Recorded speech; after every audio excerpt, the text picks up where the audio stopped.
açar lələlərini dökər göksay. Maşindən maşinə geçip qap olib dökər göksay.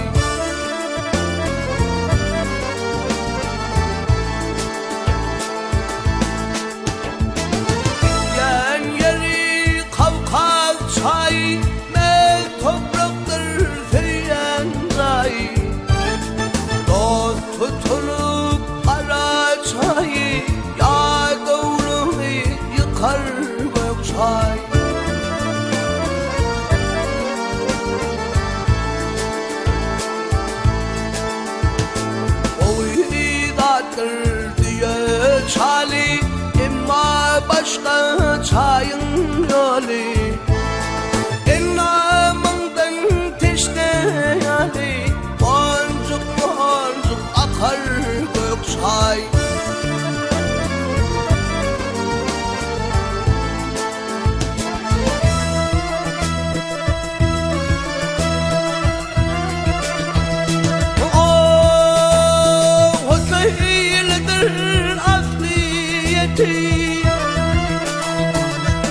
Aydan nedir malizzeti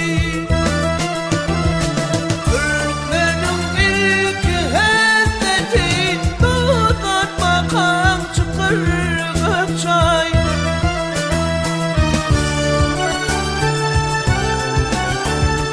Kemter atam uğri varmaz Hep atam hem doğru varmaz.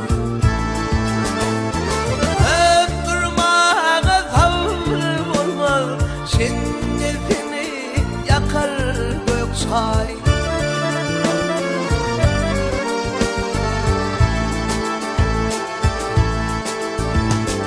İşte buna çay vurulur, yanmalayım hay vurulur.